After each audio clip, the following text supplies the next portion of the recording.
the show. Good afternoon. You're listening to Cannabis Corner on WNHHLP 103.5 FM, broadcasting live from downtown New Haven. We are streaming live on TuneIn Radio and NewHavenIndependent.org. We're also streaming live video on Facebook and YouTube. Just go to your YouTube Facebook page and look us up or hit see first to see and hear all the great programs that we have here on WNHHLP. Just a reminder, Cannabis Corner is also streaming live on the Greenhaven Media Facebook page and at procannabismedia.com. Welcome, everybody. Welcome to Cannabis Corner. It's Monday, August 25th, 2025. It's a beautiful day. I am your host, Joe LaChance, Joe the Weed Guy, and I am, of course, joined here by the one and only Farmer Lou, and it looks like he might even be on a farm. Uncle Lou, how are you? Hey, how's it going? Just enjoying nature these days. I pulled over and just enjoying a little bit of the scenery. I am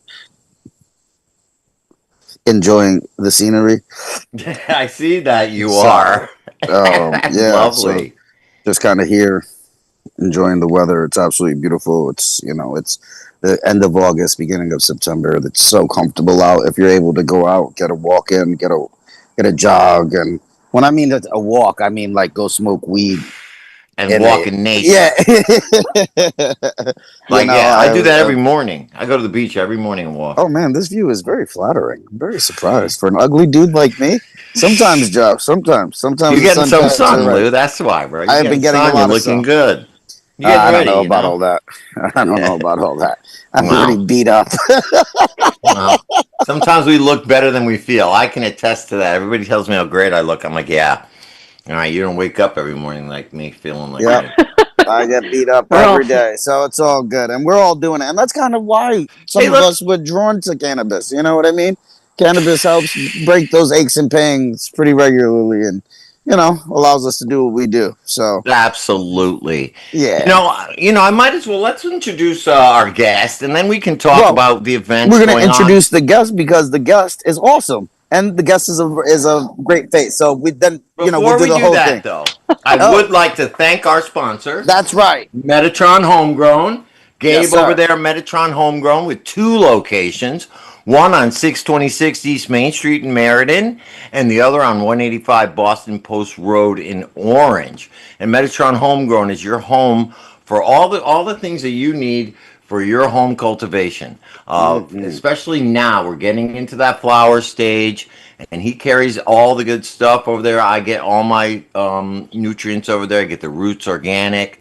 I just started adding my HPK. And, he carries everything you need at both stores. He does a lot of classes over there on growing, extracting. He's a great guy. Yeah, he tests the bud. I mean, Gabe is a wealth of knowledge. I mean, I got to say, I'm doing my first grow this year, real one. And he has been really, really guiding me along the process. And I've gotten to the point where I am at the stage where I have to, trim the colas. That's right. Yes. And I'll tell you, Lou, I spent 2.5 hours out there yesterday, and I only got 2 plants done. Defoliating. Yes. It is. He told me that. He warned me too. He said you better get 2 pairs of trimmers, a thing of alcohol to wipe them, and just sit there and put on the music and be ready to go for at least an hour a plant. At least an hour a plant. That's right. At this stage, it was longer. Joe, I might be a little slow. No, yeah, I've had some people that are really good at it. I've gotten better at it, and I get into it with a longer fingernail realistically and make sure, and I'm like, okay, cool, I'm gonna defoliate. I leave some of my fingernails to grow a little bit longer because it's easier. Oh, that's a good idea. Because it's easier for me to just grab and snip. Yeah, I like to snip them with my fingers anyway. That's Okay. And then they also sell little clippers that are like finger cuts that have a little blade. I have to go see Gabe about that. That's right. And then those work real easy. I think they cost like $5. They're not expensive, but you get like 3 or 4 pairs of those and you can zoom through it fairly quick once you get at it. I might even have to Ask somebody to come over to help. I got a couple of friends. So that might be fun. You Though. make it a little party. I certainly can. We got a hot tub over here. Anybody who wants to come and trim, I live by the beach. We can go have a little picnic. Got a hot tub over here, and we'll trim, trim, trim. I got tons of food that I grew. We'll make a nice big lunch, and we'll have a great day. So let me A little know. I'm garden ready. I'm going. Yeah, free all week. All right, that's what's up, now Joe. that we got Yes, that out of the way, and look, keep going. she just blacked out. I do want to bring on our guest, and I'm very pleased to have her on after a long time away. But she has gone on to pursue other things. And right now, she is the owner and founder of Sugarleaf Creative, and it's a boutique digital and traditional marketing company. She's also an account manager with Hub International, focusing on risk management within the legal industry. Kristen recently took on a new role as Digital Marketing Fellow with Parabola Center, a nonprofit think tank of legal professionals and drug policy experts, providing education, access, and expertise to support cannabis legalization policies that put people and small businesses first. She was the founding board member of the CT Cannabis Small Business Alliance for 18 months and former co host of both Cannabis Corner Radio and the To Be Blunt podcast. She is the Justice of the Peace, and Chris is also running for local office in Middletown as an endorsed candidate for the Planning and Zoning Alternative. Wow, Kristen, you've done a lot. Welcome to the show. You have done so much since It made me since sound we so busy. departed. I we have to. This is why I wanted to have you on. I watch your social media and I see all the different things you post. And it's like, wow, she's moving and shaking. So, not only in the cannabis industry, but she's doing what she always used to preach on this show: get involved in local politics. And I'm really pleased to see that. I wish you were going as an independent, but that's fine. You got to go with All whatever righty, you. Joe. Well, we're on. So That's just because the I don't radio have to show fundraise this to way. represent the show radio station. There you go, Joe. Fair Anyway, enough. so Kristen, welcome. Let's catch up a bit. How are you? How's things in Middletown? Tell us a little bit about. Let's start first with your real job. I think a lot of people don't understand the importance of insurance in starting a business, right? Whether it be small, large, whatever size, cultivator, anything in the cannabis industry. And you started out your, I guess, work career in the insurance industry, got Mhm. sick and tired of it, and left, started your own business, became a co host of a radio show, became a player in the cannabis industry. So that's a big, you left that so you could get more embedded in the industry, and you have done that. So you succeeded in all your goals, and you figured, why not? I need to make some money. We all need to make some money, right? Yes. We hooked up with Jason or not Jason Ortiz, Jeremy Ortiz. Got Yeah. yourself a foot in the door in Hub, and they're a reputable company. Many people use them. I think they're great, especially because they have a cannabis industry like division. So hmm now you started out as the assistant, but look at you. Uh, you moved your way up. And it may not be a glamorous job, but I want people to know that it's a very important job. So, first of all, how are you enjoying? Is the insurance industry different to you now that you're dealing with cannabis and it's more something you're familiar with and that you like than it was when you first started? Yeah, I'd say 100%. Even though the actual business of insurance is the same, the differences from someone opening a restaurant to someone building out a cultivation facility are wildly different. So something I found really exciting is like working with folks that are in the provisional license stage or who are building out their cultivation. They need different layers of insurance at different times, dependent upon where they're at or what their investors are asking for. So I've gotten to know a lot more about probably everything Lou goes through on a daily basis. I just was not quite so immersed in that. But talking to people that are going through, those various build outs and phases in getting off the ground, it's really interesting. And things move quick. So, Yes, they have again, a to. restaurant, you've got a week or a month. Sometimes you've got people calling you and they're like, my contractors are on site. They need to demo. We don't have the right policy. So things move really fast, but it's interesting. And a little humbling because, I knew cannabis and I knew insurance. I did not necessarily know all of the nuances of how those things kind of played with each other. So that's But also see, been it's a cool. learning experience. You've learned a lot and grown a lot from being there, even Yes. though, I'm sure at first it was like, I got a real Here job. we are But again. see, here, just think of the amount of knowledge you're going to have now, like you say, about how it all gets set up, the stages, and all that thing. That's something, you're going to carry with you. The industry is going to grow. You're going to grow with it. So yeah, I think it was a good move for you. And the good thing about it is it still gives you time to do your own stuff. You agree, Lou?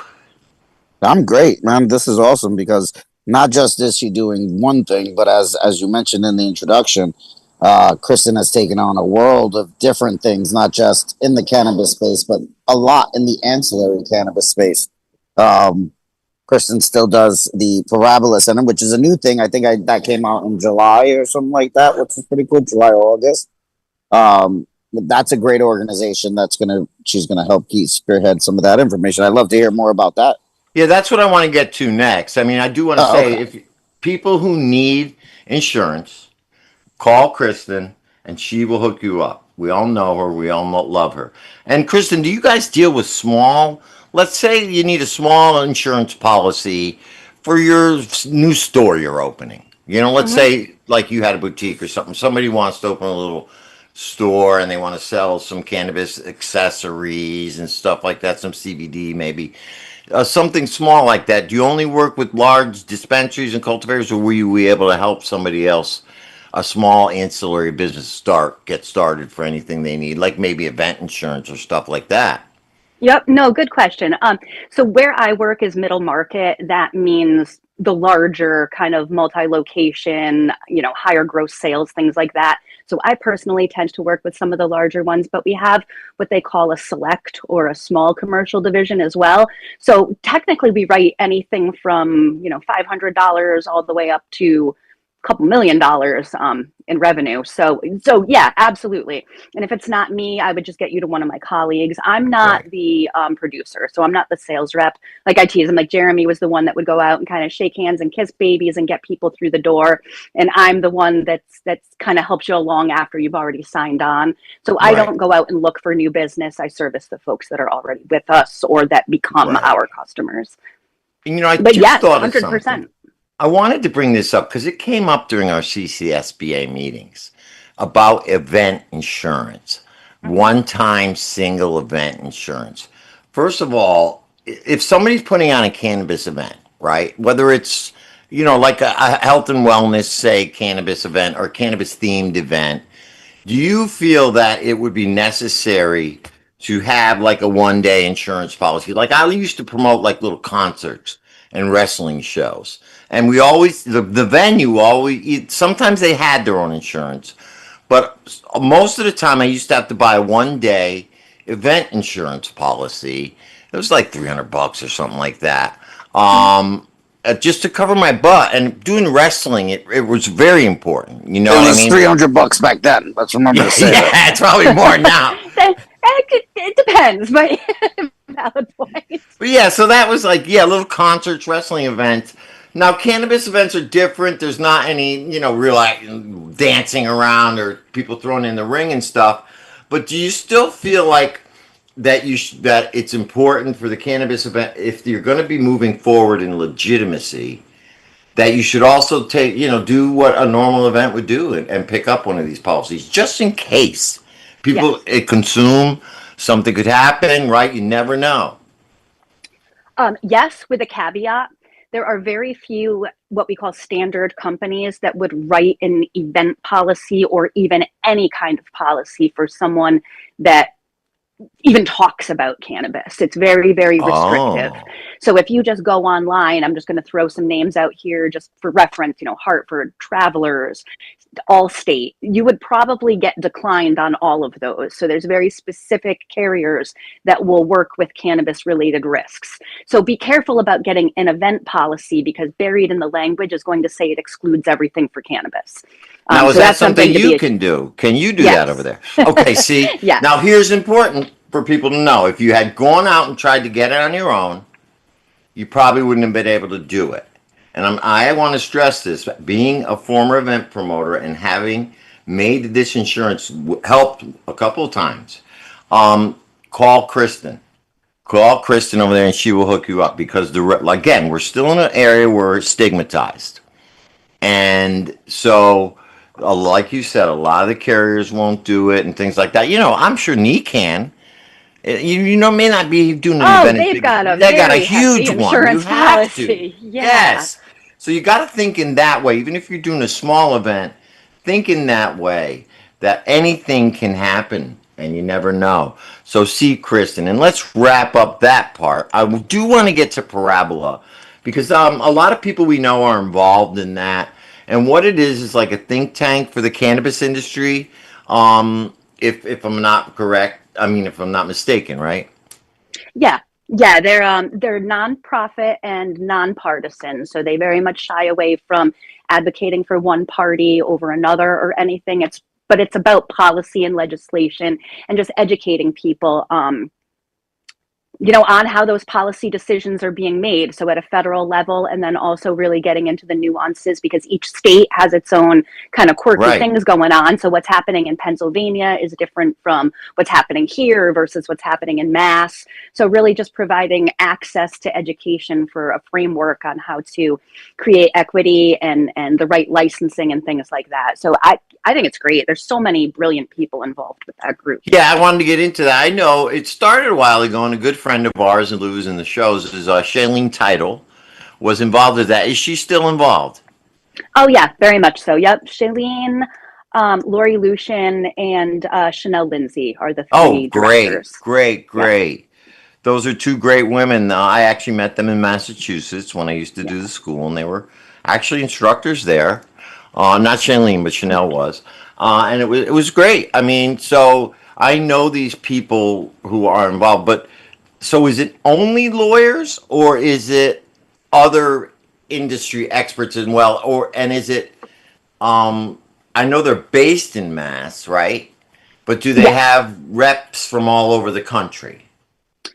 Yeah. So what they have is obviously the directors and the folks that founded it were the three names that I just mentioned. Right. And then they also have executive director team. So one is Tyler Giles. He is the marketing director. And there's also a woman named Danielle Schumacher, who is part of the team that helps with executive leadership things.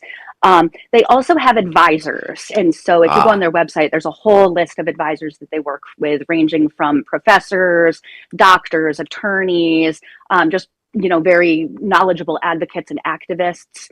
So the team at large, I guess the directors, they're constantly tapping into the folks that are their advisors and people that have spoken at their sessions previously, to help do things like write research papers or just share the knowledge across the teams, because if someone in one state saw it happen, it's very likely you're going to see something similar in another state. So right, just to know right. what to look for when laws are being passed. But yeah, they do.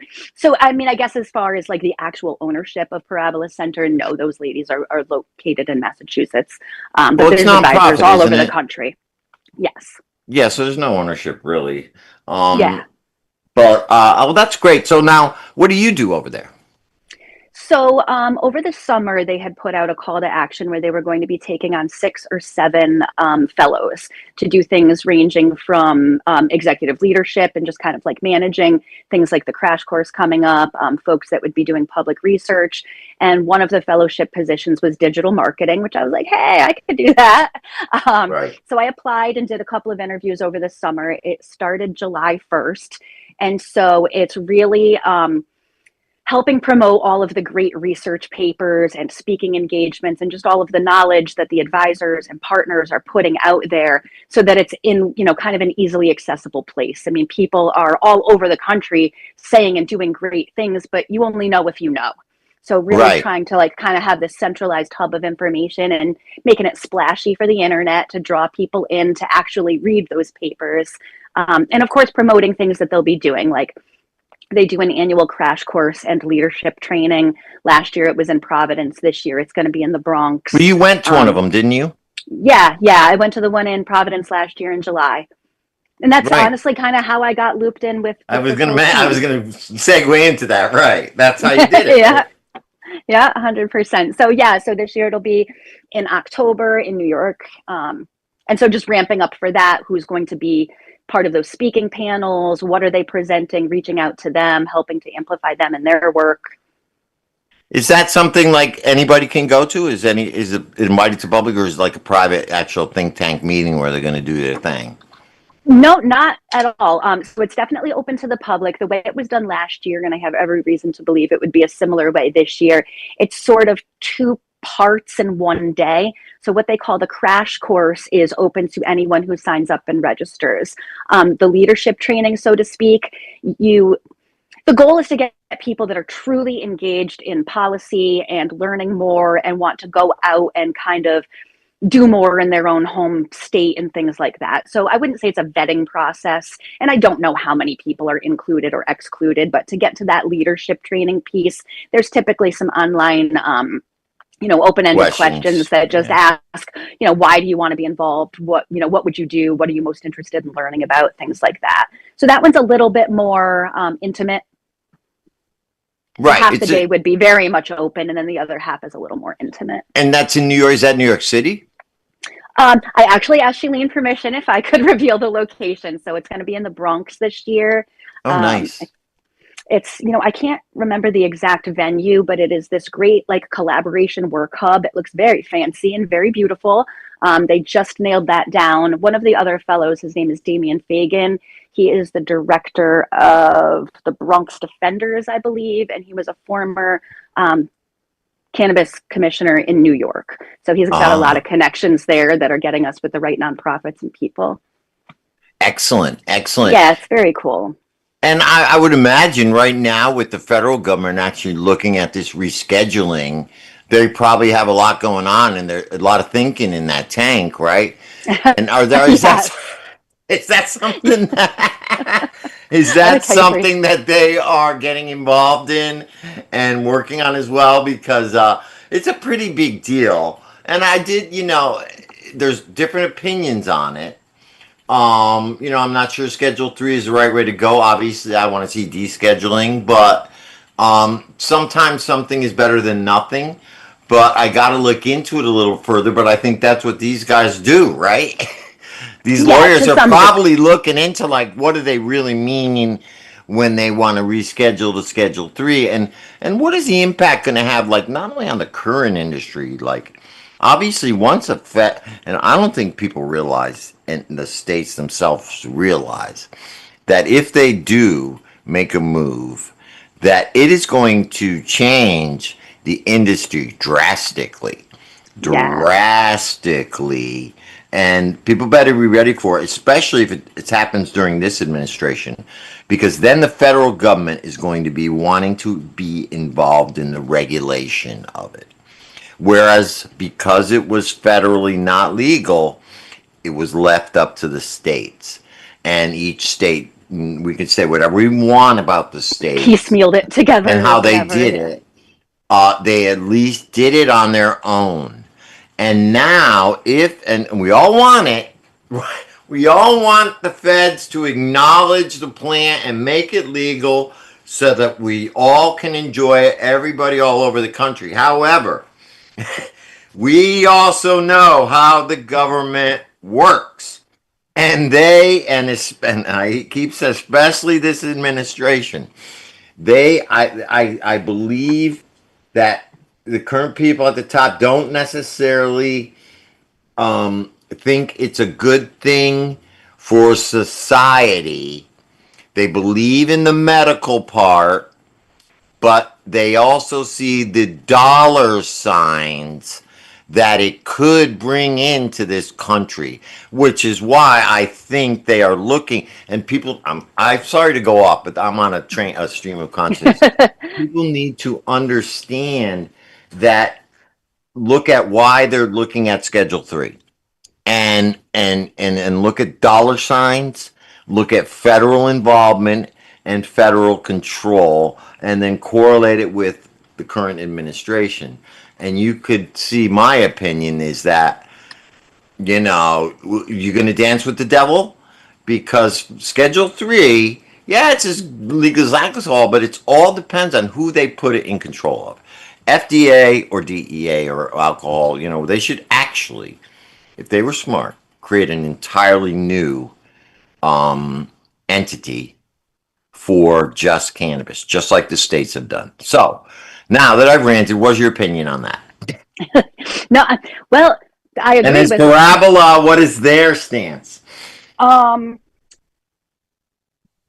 so I'll speak for myself and what I've heard people.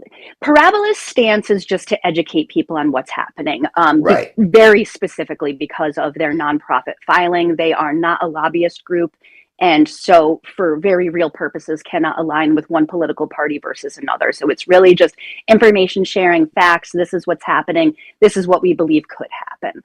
And Right. one thing that I took away from some of the things that I've been reading and hearing in these discussions that makes a lot of sense to me is paying really close attention to what's happening at the state level in addition to what's happening at the federal level, because it could completely dismantle the frameworks that we have developed here previously, depending Right. upon where they put it. And so one example that actually made a lot of sense to me is if some states, like I believe Massachusetts, is considering putting hemp-based products into a specific category. Well, if this administration, reverses anything with the Farm Act and creates any laws that restrict the hemp products, we've now created an entity within our own state that is in direct violation against federal law. So be very careful where you're moving things while so much is up in the air, is the message that I'm getting. And to just be very cognizant of that, because you could really end up thinking you're doing something good at a Connecticut policy level that 6, 12, 18 months down the road would absolutely decimate everyone, and there would be no coming back from it to some degree. Right, right, exactly. And it's good that we have people like the Parabola Center to do things like that, because those are little Yeah. nuances and that people don't understand. I don't know. I would have thought of that. Exactly right. Exactly right. And so that's my advice to anybody who is working on the federal level. Just really be careful and don't jump into anything. Just don't get behind anything unless you really pick it apart.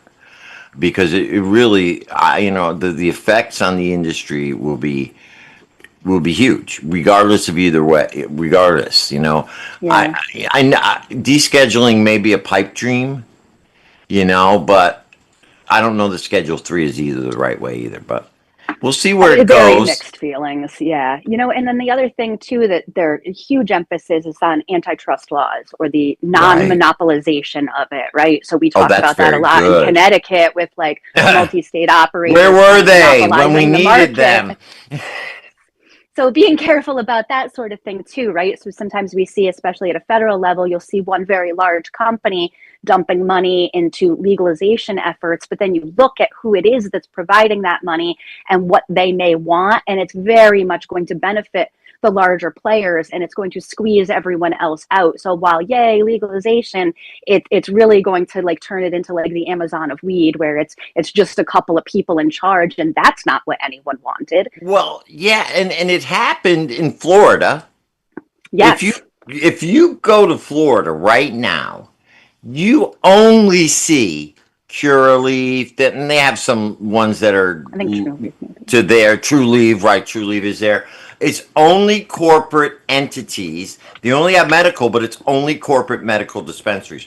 They're no mom and pops. They sold their, and because the lobbyists got in there and got into the legislature and did their thing, they basically wrote the bill in their Right. favor. Because, and look, I don't know how much activism goes on in Florida or whatever, but this is where a strong activist community comes together, because they tried it in Ohio. And this is a good example. They did try the same thing in Ohio, and it was a good group of activists who got together and fought it and killed the bill.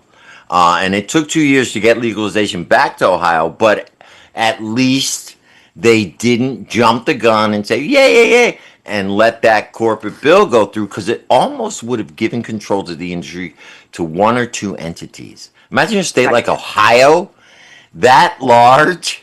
So you got to watch the snakes. They will slither in.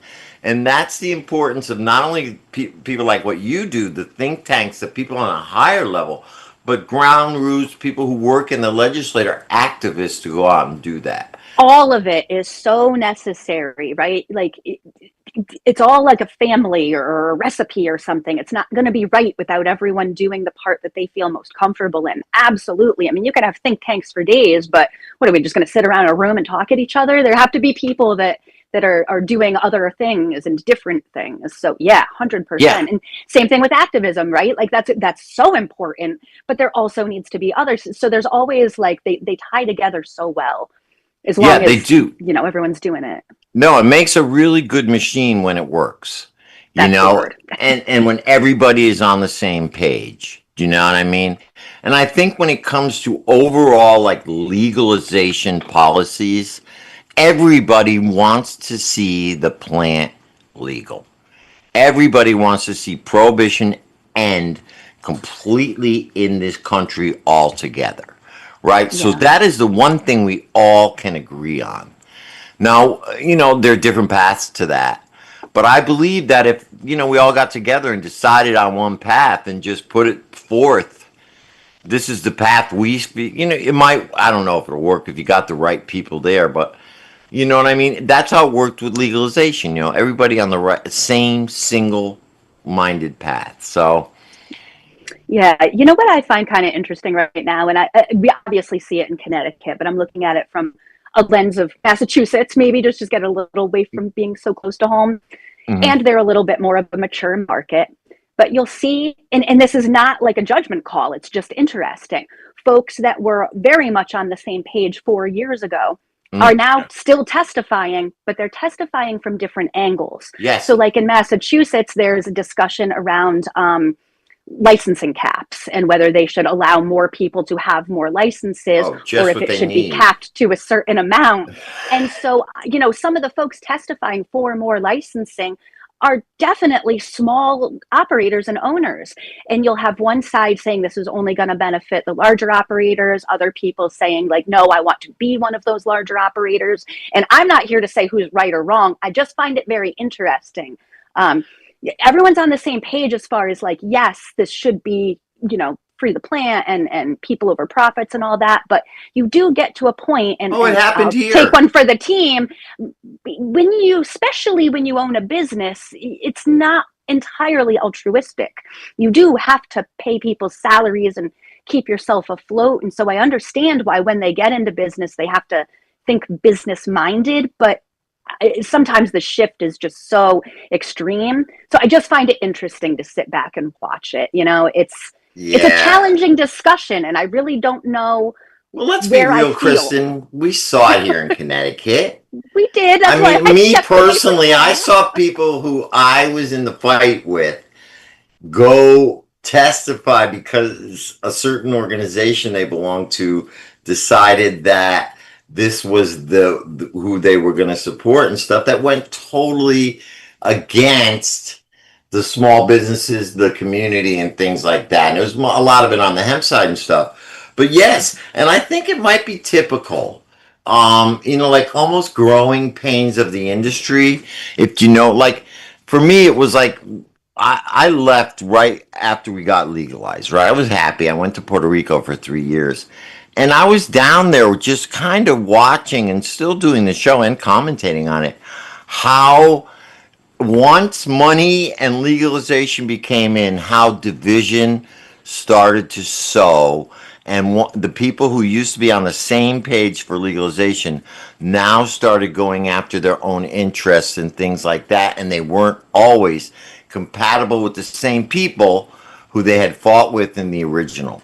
And Sure. it was hard to say. And then, of course, you have newcomers come in and try and just, you know, carpetbag into the business Whatever. and Yeah. that stuff. But I think it happens in every state, Yeah.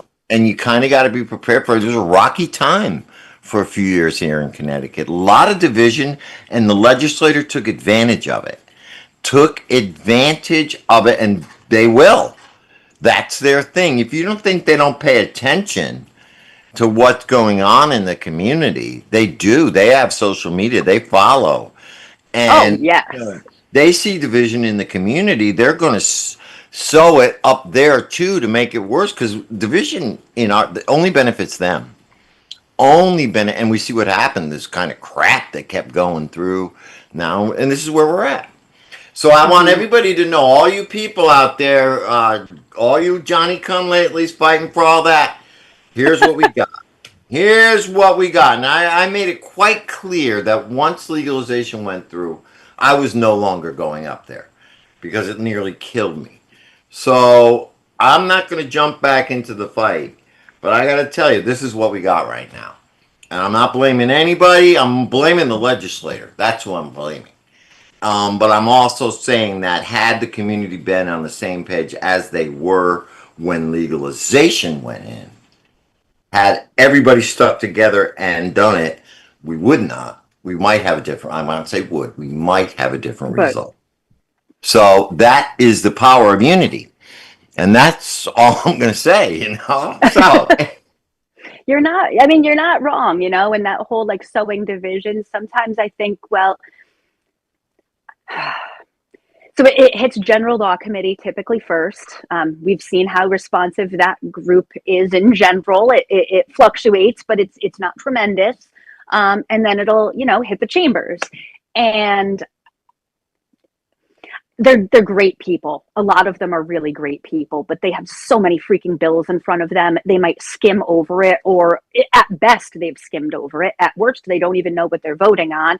And somewhere in the middle, one of their staffers gave them like a bulleted high point. Okay, this is a vote on weed, yes or no. And they don't know all the nuances that are in it. So part of it is us educating them on that. I've been real consistent on this. I do not agree with yelling at people. And I was joking about this, you know, I'll be at work. I will bend over backwards for anybody. But if the second I pick up the phone, you are yelling and screaming and telling me what I should be doing, I will do what is required of my job, but I'm not intrinsically inclined to do more. Right. And that's just human nature. So I think sometimes when the same legislator is constantly being tagged and targeted and talked negatively about, there is absolutely zero incentive for that person to sit in a room and now listen to us with an open heart. Yes. But I get that it's been years and it's frustrating, and we're like, it feels like just talking to a brick wall sometimes. So again, I can see both sides, but I do think that as a collective community right now, our disadvantage as being like activists that are really truly for the plant is that it's the businesses that have the funds to have lobbyists. And so for lack of a better word, the suits and the pencil skirts are in there shaking hands and buying fancy dinners. And we just don't have that advantage, and we're not getting in front of them in the same capacity, which is an obstacle that we need to overcome in my mind. Yeah, no, I agree. And there just seems to be, like you said, they got a ton of bills up there. There's a lot of things they could be worrying about. But there seems to be a certain group or certain legislators who are hyper focused on cannabis. Agreed. Do you know what I mean? And like I also hope that the feds, who are doing a nice investigation right now, they look into these certain legislators who take a certain interest in cannabis legalization over other legislatures. You know what I mean? You know what I'm trying to say? Because you know, you gotta follow the money. You gotta follow the money. And you know, some of these people live kind of high on the hog for a legislator's salary. A senator, let's say, it's supposed to be a full-time gig, right? Some of them people doing pretty well, almost like it is on the federal level. I don't know. Could be just, I don't know, coincidence. Maybe they're good investors, crypto. I don't know. But I really hope the federal government looks into these certain legislators who they have targeted, who were not only involved in this distribution of funds, but who were involved in the legalization process and handing out licenses. And it's more than McCrory in general. Was that? And I really got wrapped up in it. I hope they open the can of worms, really. And that's all I've been trying to manifest. Like, I hope this isn't a slough off investigation, because you know, if the state was investigating itself, it would be, you know. And is, we can both have whatever feelings we have about the administration in process, but one thing we do know is they do not like the state of Connecticut. They do All right, not. you gave a good segue because when this first kicked off, I'm like, this is just retaliatory from the administration because we're Connecticut. Well, yeah, they caught us playing with their Tong is suing funds. Do you think they but cared about the cannabis industry in Connecticut no, until they caught them playing with their money? but you can't do that. And I'll take one for, I'm very disappointed to see the names that are popping up right now because you know what whatever. Team Blue, it's election year. Yeah, What but are Kristen, you guys I doing? gotta hit you Cut it with the out. reality stick. Team They're all Blue did terrible. this from the start. I'm aware. Team Blue It's is behind terrible. all of this. The red guys they had nothing to do with it. It's all Team Blue. All right, everybody indicted is going to be Team Blue. All It's very right, there's upsetting. a It's reality check. all I can say is I've always said half of Congress is involved in insider trading, and I don't mean 1/2%. I mean half, both sides, and it's probably very much the same in a state level. Maybe not insider trading, but they're giving each other I deals and agree with contracts. most things, but with cannabis, I don't know that the Red Party would even want to take money from them. Do you know what I'm trying to say? Because it would make them look bad in a way, and unless they did it It's in everything. the paper bag way, then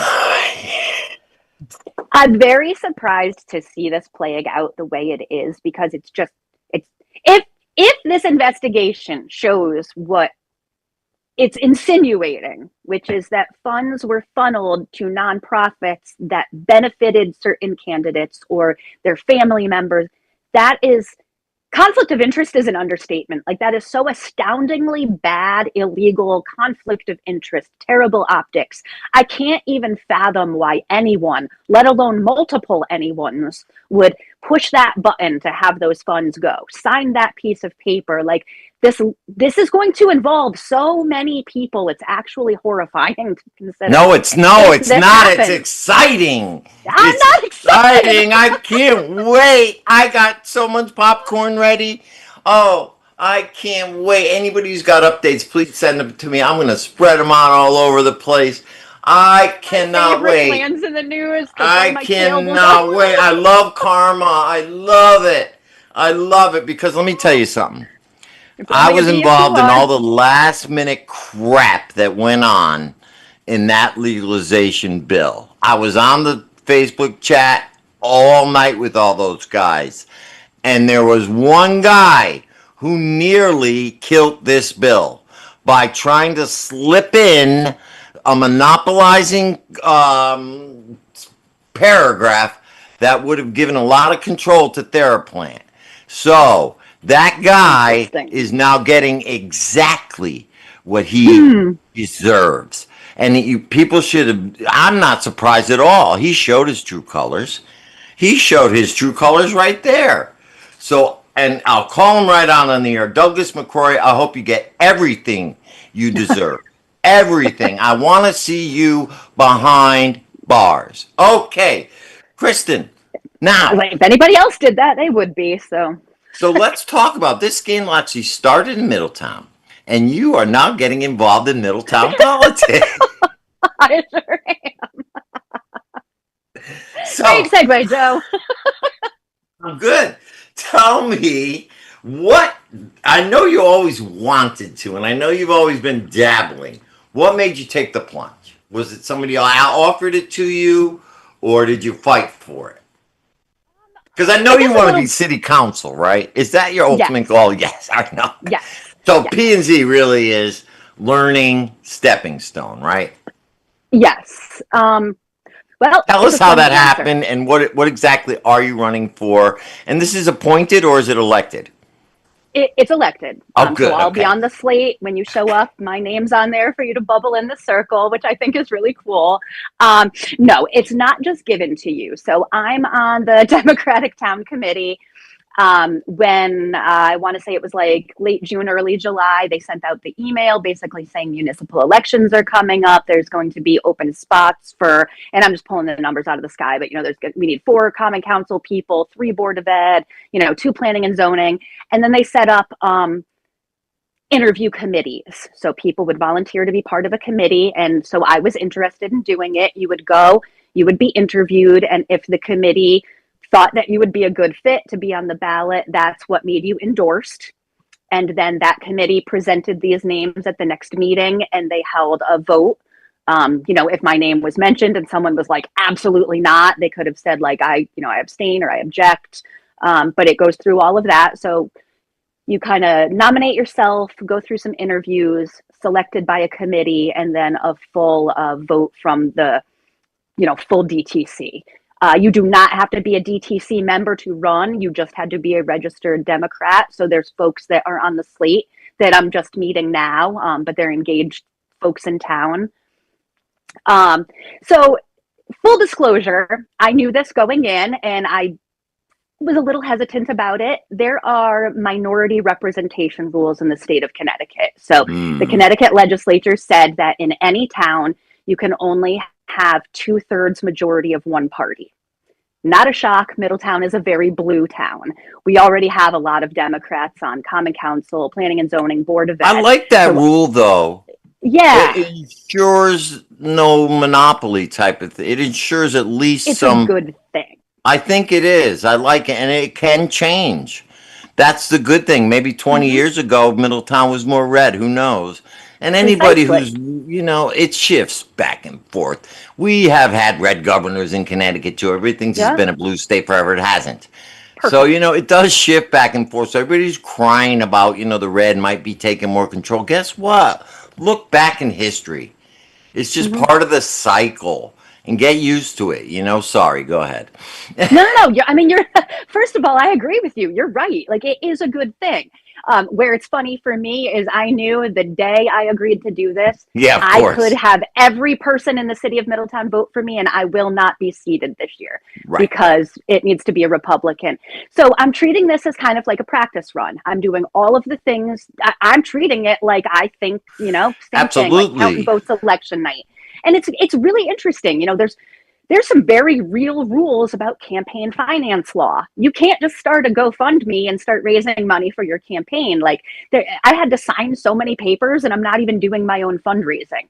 So I like seeing this, like this is another aspect of it I've never been a part of. On Saturday, we did the goofy photos you get like hung on your mailbox. It's like, this is your slate. And it's like 5 smiling weirdos in like a park. So I'll be on those soon. I was going to ask you that. I want to see posters and little flyers. And little if you have signs. flyers, honestly, Kristen, I don't do a lot of events and go out to Middletown much. But I swear to God, you give me some, I'll pass them up just because your face is on there, just to promote you. Because obviously I do that for all the people I've ever worked with. I definitely will do that for you. I can't wait to see the campaign posters. And please, you send them over. I'll share them on the radio show too. Oh God, I can't, Mike. It's so funny. I'm an independent. You may be a staunch Democrat, but just the fact that you are doing this makes me so happy. A lot of people talk. I've been with a lot of people in the industry. And some of them, like Jason Ortiz was very politically and got behind a lot of campaigns, but not a lot of actually run for an office. And it may not be the most significant office, and it may be an alternate, but it's a step. And you will 100%. Be in there. And I know you, Kristen, you got the personality, for the next election, you'll be on a ballot, and it'll be a different one. I guarantee. It is that, and I've got, whatever. I've been doing this for about 5 years now. So I've certainly made some friends that are, form Common Council. Ed McKeown, he is a great guy. He's been a mentor for me. He left Common Council and now he's all over the news for doing these large scale protests in Middletown in support of certain things or against against ICE and things like that and supporting that. And so he was very loud in town, and he's certainly been like, kind of guiding me on like, learn as much as you can right now, set yourself up to go onto a committee. So this is kind of my goal. While this would be an election, committees are appointed. So someone Yeah. just kind of taps you.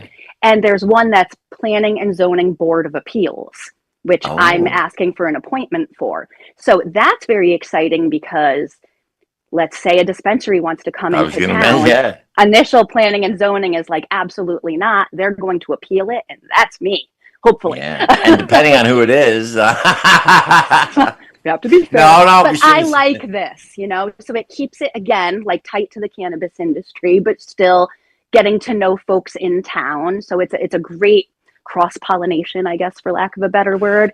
And then as I hopefully do more politically, you just have some name recognition, which is kind of all it's about. Oh, That's what I've I'm seen that name talking before. about. I've seen her That's face it. before. People don't get that. I don't know if they're going to do. I don't think they do billboards for P&Z, but I know, like you said, certainly if you're driving through Middletown, like you said, it might be a bus, or they might happen to Yard see. signs and stuff like Right. that. Yeah. The main focus is the mayor. The mayoral election is a really big deal. Middletown's mayor stepped down midterm.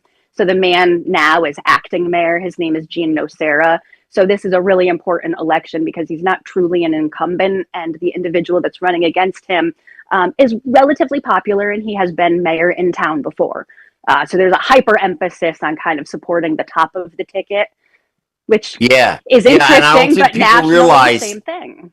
in a town or a city, a smaller city, popularity in especially in mayoral almost sometimes trumps policy. Do you know what I'm trying to say? Yes. I saw it here in Milford.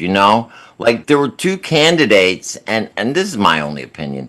One was better than the other, but the guy who was more popular and had more of a name in the city won, and he's terrible. He's terrible. Yes. And I don't care if you hear me. You don't know where I live, but I don't know what it is.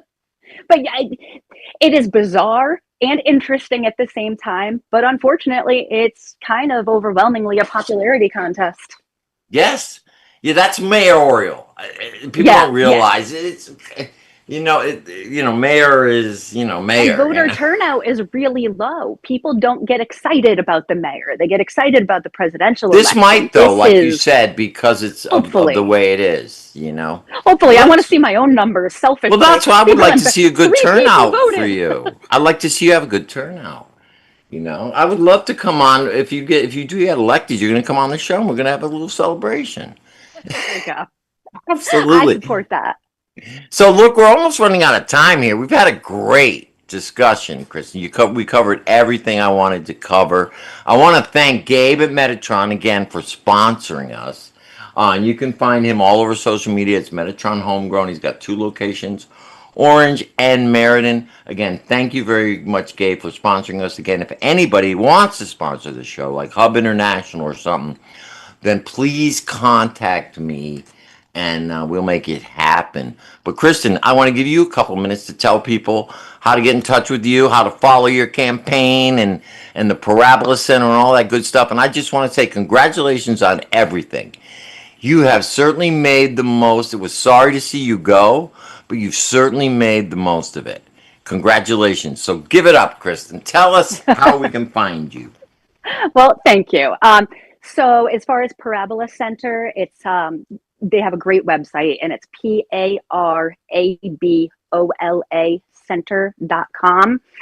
You can also find them on Instagram, and that's where you'll get information about the upcoming crash course, which I definitely encourage anybody that's interested in anti-monopolization of October. Do you have a cannabis. date? What was the date in October? 25th. It's on Oh, I'm going Saturday, to the be at a big 25th. festival, but please tell. So, That's after the Harvest honestly, I can't make it to that one either, so I'm helping put it together, but I will not be there. But it's going to be great, and I was at it last year, so All right, so I'm that's the seeing some of the Parabola Center. speakers. Yeah, that's great. So check them out. As far as me, Kristen Souza, or you can find me Classic classic Kristen. underscore Kristen. Yes, so classic Yes. with a K, and I'm on most social media places. Probably too much. So Yeah, but and that's thank how you so you much for got to having me be. back on. Yeah, Yeah, no, right? Kristen, oh, it was a pleasure talking to you. You know, we don't run into each other socially that much anymore. You're so busy. And I really do miss your presence out there in the community, but I miss it also, you know, personally. But from seeing what you're doing, it's been worth it. You're learning, you're doing all kinds of things. So keep doing what you're doing. You're on a great path. Thanks Thanks. again for coming on, realistically. And I want to tell everybody, if you're in Middletown and you're going to go vote for Kristen for PNZ. All right, Harry, I'm ready to roll. Hit that music. Thank you so much, Kristen. We'll see you all out there. But anyway, you can follow me at Joe the Weed Guy on Instagram and Facebook. At Greenhaven Media. Harry, I'm ready for the music. And you can also all right, and follow Lou at Farmer Lou, and we will talk to you next. Oh, we're off next week. We get a week off next week. All right, everybody, enjoy your Labor Day. Thank you. I love you very, very much. We'll see you this after Labor Day. Have a great one. Thank you, Kristen. I love you all. Goodbye.